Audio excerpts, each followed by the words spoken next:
All right, good morning, guys. Today's Thursday, and we're going to pick back up with Fahrenheit 451. Back in part two after Montag reaches out and connects with Faber. So we're going to pick up where we left off. I believe it's on page 78 for you guys. So you're going to need to get back there. After he's sitting there talking to Faber, remember, he goes in to visit him.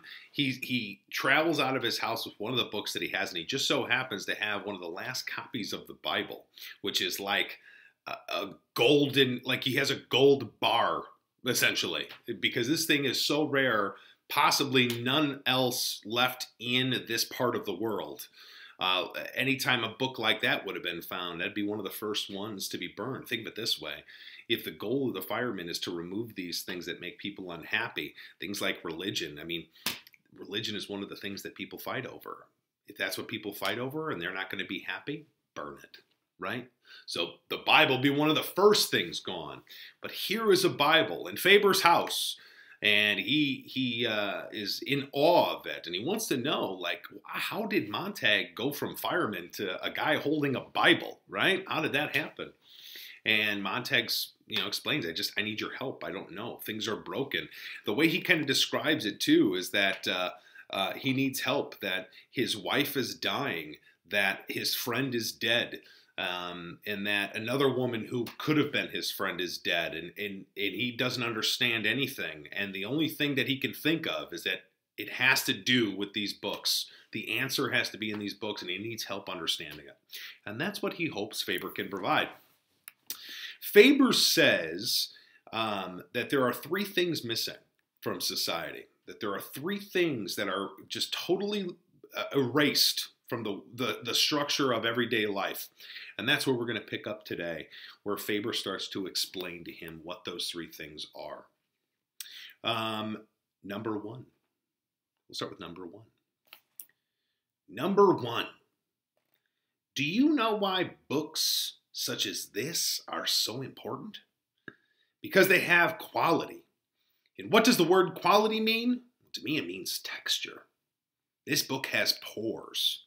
It has features. This book can go under the microscope. You'd find life under the glass, streaming past an infinite profusion. The more pores, the more truthfully recorded details of life per square inch you get on a sheet of paper, the more literary you are. That's my definition anyway. Telling details, fresh details. The good writers touch life often.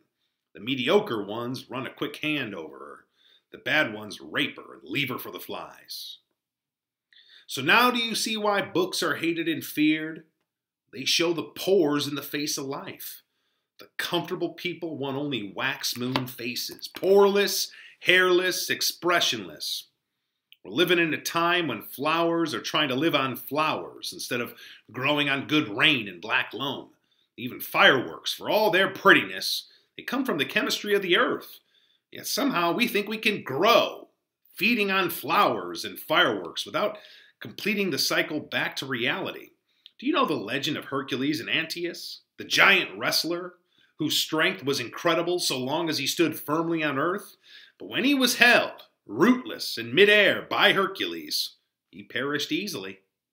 If there isn't something in that legend for us today, in this city, in our time, then I am completely insane. Well, there we have the first thing I said we need. Quality, texture of information. So, one of the things he says about books, and look at the way he describes it, that it shows the pores in the face of life. So, like, think of like the pores in your face, the things that get dirty, right, that cause pimples and stuff. The things that aren't perfect, right? Those details are in books.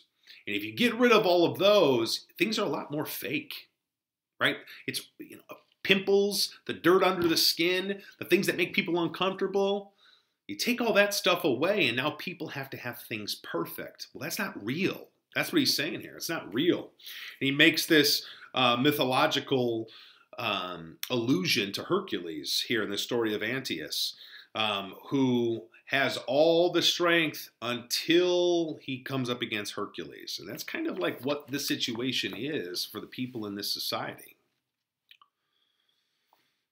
Now, what else is there? Land the Second, Leisure. Oh, but we have plenty of off hours. Off hours, yes, but time to think? If you're not driving 100 miles an hour at a clip where you can't think of anything else but the danger, well, then you're playing some game or sitting in some room where you can't argue with the four-wall televisor. Why? Because the televisor's real. It's immediate. It has dimension. It tells you what to think and it blasts it in. It must be right. It seems so right. It rushes you on so quickly to its own conclusions your mind hasn't time to protest. What nonsense. Only the family is people. I beg pardon? My wife says that books aren't real. Thank God for that. You can shut them and say, hold on a moment. You play God to it. But who has ever torn himself from the claw that encloses you when you drop a seed into a TV parlor? It grows you any shape it wishes. It is an environment as real as the world. It becomes and is the truth. Books can be beaten down with reason. But with all my knowledge and skepticism, I have never been able to argue with a 100-piece symphony orchestra, full color, 3 dimensions, being in and part of those incredible parlors. As you see, my parlor is nothing but 4 plaster walls. And here, he held out 2 small rubber plugs. For my ears when I ride the subway jets. Denham's dentifrice. They toil not, neither do they spin, said Montag, eyes shut. Where do we go from here? Would books help us? Only if the third necessary thing could be given to us. Number 1, as I said, the quality of information. Number 2, the leisure to digest it. And number 3, the right to carry out actions based on what we learned from the interaction of the first 2. And I hardly think a very old man and a fireman turned sour could do much this late in the game. I can get books. You're running a risk. That's the good part of dying. When you've nothing to lose, you run any risk you want. There! You said an interesting thing, laughed Faber, without having read it. Are things like that in books? But it came off the top of my mind. All the better. You didn't fancy it up for me, or anyone, even yourself. Montag leaned forward. This afternoon I thought that if it turned out that books were worthwhile, we might get a press and print some extra copies. We? You and I. Oh, no! Faber sat up. But let me tell you my plan. If you insist on telling me, I must ask you to leave. But aren't you interested? Not if you start talking the sort of talk that might get me burnt for my trouble. The only way I could possibly listen to you would be if somehow the fireman structure itself could be burnt. Now, if you suggest that we print extra books and arrange to have them hidden in firemen's houses all over the country so that the seeds of suspicion would be sown among those arsonists, well, bravo, I'd say. Plant the books, turn in an alarm, and see the firehouses burn. Is that what you mean? Faber raised his brows and looked at Montag as if he were seeing a new man. I was joking. Well, if you thought it would be a plan worth trying, I'd have to take your word that it would help. You can't guarantee things like that. After all, when we had all the books we needed, we still insisted on finding the highest cliff to jump off. But we do need a breather. We do need knowledge. Perhaps in 1,000 years we might pick smaller cliffs to jump off. The books are to remind us what asses and fools we are.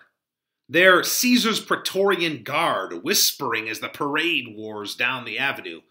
Remember, Caesar, thou art mortal. Most of us can't rush around, talk to everyone, know all the cities in the world. We haven't time, money, or that many friends. The things you're looking for, Montag, are in the world, but the only way the average chap will ever see 99% of them is in a book. Don't ask for guarantees. And don't look to be saved in any one thing, person, machine, or library.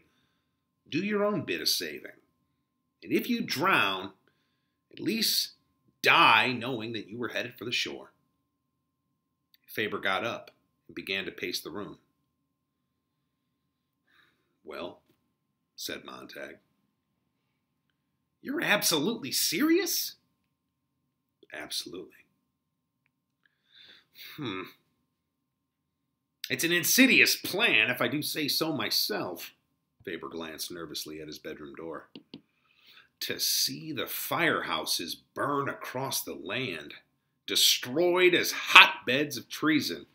The salamander devours his tail. Oh, God! I have a list of firemen's residences everywhere. Some sort of underground. Can't trust people. That's the dirty part. You and I, and who else, will set the fires. Aren't there professors like yourself? Former writers, historians, linguists? Dead or ancient. The older the better. They'll go unnoticed. You know dozens, admit it. Oh, there are many actors alone who haven't acted Pirandello or Shaw or Shakespeare for years because their plays are too aware of the world. We could use their anger. And we could use the honest rage of those historians who haven't written a line for 40 years. True. We might form classes in thinking and reading. Yes. But that would just nibble the edges. The whole culture's shot through. The skeleton needs melting and reshaping. Good God, it isn't as simple as just picking up a book you laid down half a century ago. Remember, the firemen are rarely necessary. The public itself stopped reading of its own accord. You firemen provide a circus now and then at which buildings are set off and crowds gather for the pretty blaze, but it's all a small sideshow indeed, and hardly necessary to keep things in line. So few want to be rebels anymore. And out of those few, most, like myself, scare easily. Can you dance faster than the White Clown? Shout louder than Mr. Gimmick and the Parlor families? If you can, you'll win your way, Montag. In any event, you're a fool. And people are having fun. Committing suicide? Murdering?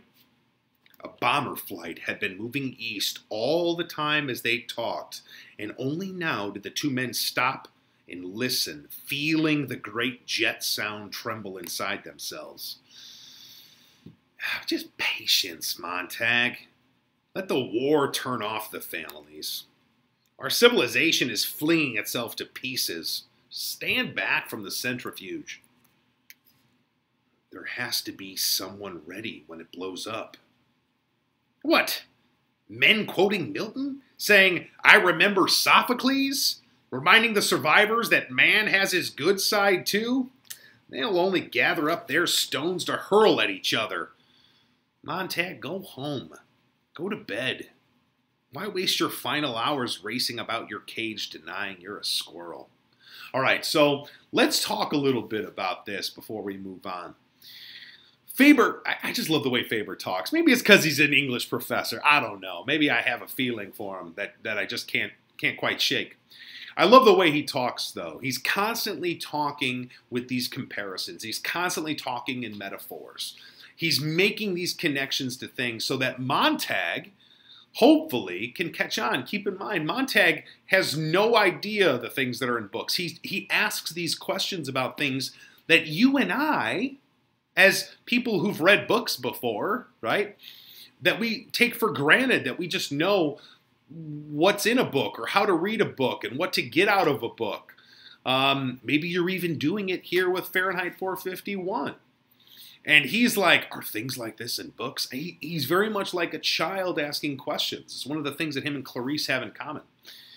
And he's got these ideas like, hey, you know what? If you think it could help, maybe we could plant books in firemen's houses. Yeah, let's do that. And then we'll sound the alarm in them, and firemen can go burn down their houses and stuff. And Faber's like, that's just crazy enough. That'd be fun to watch, right? That firemen actually show up to burn other firemen's house. But he's mentioning that's not really going to solve the problem. He brings up there that, it was happening long before the firemen came and started to burn books, that people stopped reading. Could you imagine a society where people were just so caught up on technology and the TVs and everything else around them and their seashell radios that they just didn't care to pick up a book anymore? Could you imagine it? Man, that'd be weird if something like that happened. But anyway, as he's sitting here going over this with him, he has to remind him, like, listen, who's to say that people even want books anymore? They're having fun, as he puts it, right? They're watching these things. They're watching all their shows like Mildred is. And they're enjoying life the way it is. And so what? We're going to go and bring books back? People don't want them. People haven't wanted this stuff. He even mentions here also that historians haven't written a line of history for books in 40 years. What the hell is this society getting if not knowing what their history is? That's kind of scary. So again, something else that's one of those consequences of getting rid of books. Well, history books are one of the things that when they're gone, history can be whatever you want it to be. So this society is definitely shaped and formed. The way he describes it is like having to melt the skeleton. It's all broken. You just have to melt the skeleton and start over. Like reshape society. That's one way of putting it. And as they hear the jets flying overhead, he says there, patience, Montag. Let the war turn off the families. Like let an atomic war just wipe them out. Let everybody get wiped out and we'll just start over. And hopefully some people will have some sense the next time around. He describes it as people just lining up to jump over a cliff. Like really kind of a sad way of looking at the people in this society. They're just so willing to just follow whatever they're told to do. Right? And that's essentially what this is. Let the war turn the families off. Our civilization is flinging itself to pieces. Stand back from the centrifuge. So if you think about that thing that spins around the vials of blood inside an office, like it's spinning around so fast and it's going to get out of control and it's just going to just boom, explode. Just stand back and let it happen. Faber's giving up hope. Remember, he's an old man. He doesn't have the fight in him that Montag, who's a lot younger than him, in his 30s has. He just doesn't have it. He doesn't have that fight. He feels like it's too late for him. All right? So let's pick that back up. Go to bed. Why waste your final hours racing about your cage denying you're a squirrel? It's a pretty damning thing to say. Puts things in perspective, though. Well, then you don't care anymore? I care so much, I'm sick. And you won't help me? Good night. Good night. Montag's hand picked up the Bible. He saw what his hands had done, and he looked surprised. This is another time that we've noticed his hands are like personified. They have a mind of their own. They do things. They steal books. They just grab things. They do whatever. It's like he's impulsive. He's a very impulsive person. Something's kind of taking control of him. Would you like to own this? Faber said, I'd give my right arm. Montag stood there and waited for the next thing to happen. His hands, by themselves, like two men working together, began to rip the pages from the book. The hands tore the flyleaf, and then the first, and then the second page. Idiot! What are you doing? Faber sprang up as if he had been struck. He fell against Montag. Montag warded him off and let his hands continue. 6 more pages fell to the floor. He picked them up and wadded the paper under Faber's gaze. Don't! Oh, don't! Said the old man. Who can stop me? I'm a fireman. I can burn you. The old man stood looking at him. You wouldn't. I could. The book. Don't tear it anymore. Faber sank into his chair, his face very white, his mouth trembling. Don't make me feel any more tired. What do you want? I need you to teach me. All right, all right. Montag put the book down. He began to unwad the crumpled paper and flatten it out as the old man watched tiredly. Faber shook his head as if he were waking up. Montag, you have any money? Some, $400, $500. Why? Bring it. I know a man who printed our college paper half a century ago. That was the year I came to class at the start of the new semester and found only one student to sign up for the drama from Aeschylus to O'Neill. You see, how like a beautiful statue of ice it was, melting in the sun. I remember the newspapers dying like huge moths. No one wanted them back. No one missed them. And then the government, seeing how advantageous it was to have people reading only about passionate lips and the fist in the stomach, circle the situation with your fire eaters. So, Montag, there's this unemployed printer. We might start a few books and wait on the war to break the pattern and give us the push we need. A few bombs and the families in the walls of all the houses like harlequin rats will shut up. And in the silence, our stage whisper might carry. They both stood looking at the book on the table. I try to remember, said Montag. But hell, it's gone. When I turn my head, God, how I want something to say to the captain. He's read enough, so he has all the answers, or seems to have. His voice is like butter. I'm afraid he'll talk me back the way I was. Only a week ago, pumping kerosene hose, I thought, God, what fun. The old man nodded. Those who don't build must burn. It's as old as history and juvenile delinquents. So that's what I am. There's some of it in all of us. Montag moved toward the front door. Can you help me in any way tonight with the fire, Captain? I need an umbrella to keep off the rain. I'm so damn afraid I'll drown if he gets me again. The old man said nothing, but glanced once more nervously at his bedroom. Montag caught the glance. Well? The old man took a deep breath, held it, and let it out. He took another, eyes closed, his mouth tight, and at last exhaled. Montag, the old man turned at last and said, come along. I would actually have let you walk right out of my house. I am a cowardly old fool.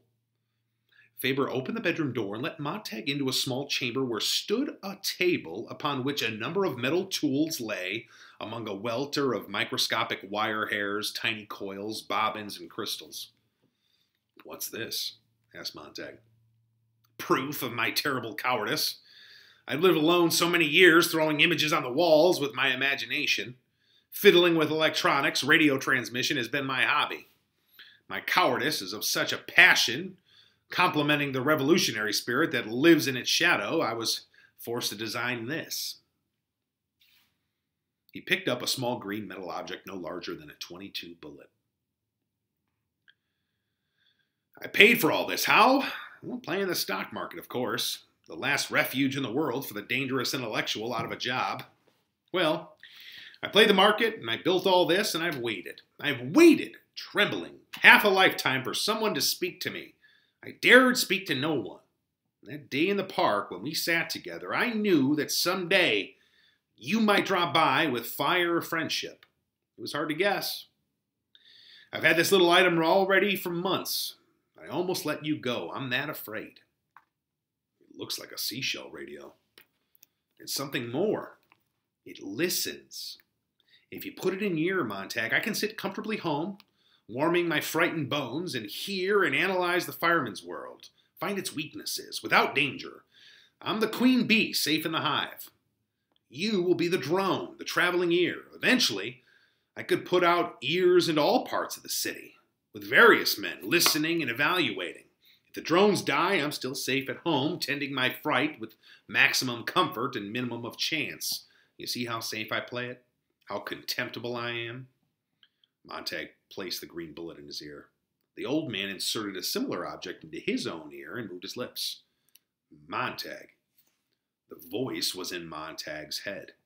I hear you. The old man laughed. You're coming over fine, too, Faber whispered, but the voice in Montag's head was clear. Go to the firehouse when it's time. I'll be there with you. Let's listen to this Captain Beatty together. He could be one of us, God knows. I'll give you things to say. We'll give him a good show. Do you hate me for this electronic cowardice of mine? Here I am sending you out into the night while I stay behind the lines with my damned ears listening for you to get your head chopped off. We all do what we do, said Montag. He put the Bible in the old man's hands. Here, I'll chance turning in a substitute tomorrow. I'll see the unemployed printer, yes. That much I can do. Good night, Professor. Not good night. I'll be with you the rest of the night. A little vinegar gnat tickling your ear when you need me. Good night, and good luck anyway. The door opened and shut, and Montag was in the dark street again, looking at the world. You could feel the war getting ready in the sky that night. The way the clouds moved aside and came back, and the way the stars looked. 1,000,000 of them swimming between the clouds like the enemy discs, and the feeling that the sky might fall upon the city and turn it to chalk dust, and the moon go up in red fire. That was how the night felt. Montag walked from the subway with the money in his pocket. He had visited the bank, which was open all night every night with robot tellers in attendance. And as he walked, he was listening to the seashell radio in one ear. We have mobilized 1,000,000 men. Quick victory is ours if the war comes. Music flooded over the voice quickly, and it was gone. 10,000,000 men mobilized, Faber's voice whispered in his other ear. But say 1,000,000. It's happier. Faber. Yes? I'm not thinking. I'm just doing like I'm told. Like always. You said get money, and I got it. I didn't really think of it myself. When do I start working things out on my own? You've started already by saying what you just said. You'll have to take me on faith. I took the others on faith. Yes, and look where you're headed. You'll have to travel blind for a while. Here's my arm to hold on to. I don't want to change sides and just be told what to do. There's no reason to change if I do that. You're wise already. Montag felt his feet moving him on the sidewalk toward his house. Keep talking. Would you like me to read? I'll read so you can remember. I go to bed only 5 hours a night, nothing to do. So if you like, I'll read you to sleep nights. They say you retain knowledge even when you're sleeping if someone whispers it in your ear. Yes. Here, far away across town in the night, the faintest whisper of a turned page. The Book of Job. The moon rose in the sky as Montag walked, his lips moving just a trifle. That's a good stopping point for today.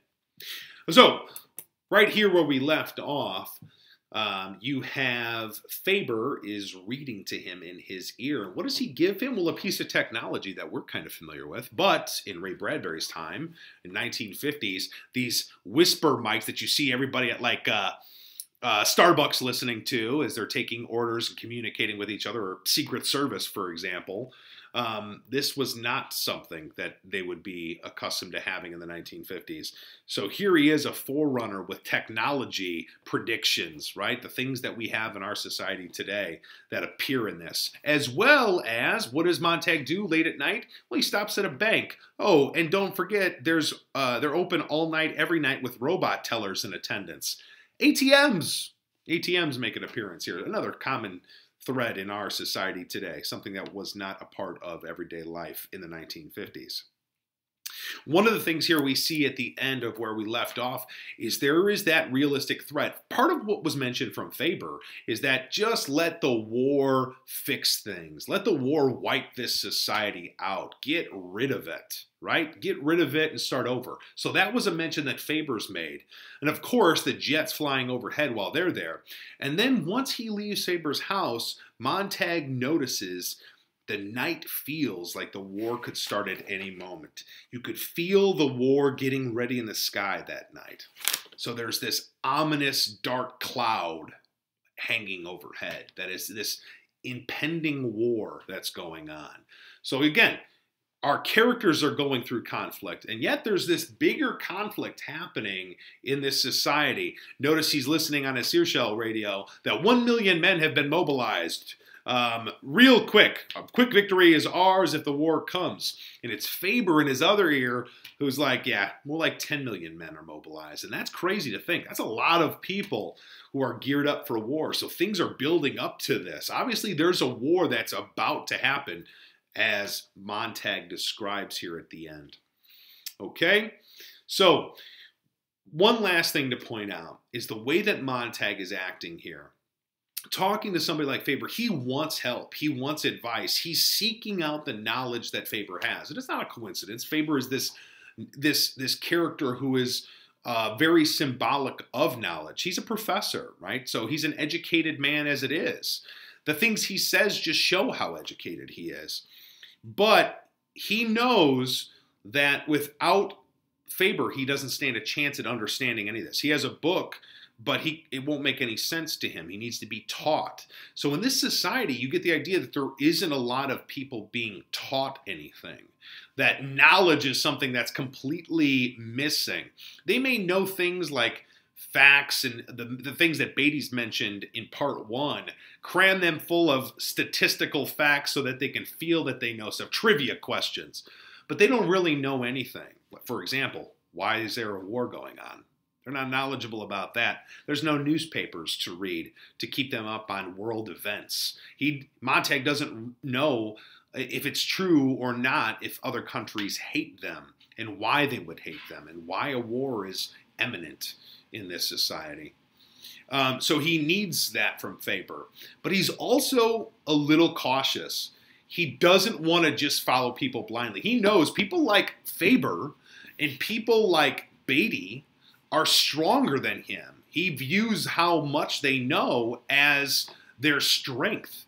That Beatty is so knowledgeable, so smart, that he's slick. And it's dangerous being around him. He needs an umbrella, as he calls it, that metaphor, an umbrella to cover him from the rain. That Beatty's going to rain down on him. He's so knowledgeable that if he isn't prepared for it, he's going to get suckered right back into being a fireman. Well, this is something that Faber is also guilty of, being knowledgeable, and he knows it. He knows I'm not just thinking for myself right now. You tell me to do something, I'm doing it.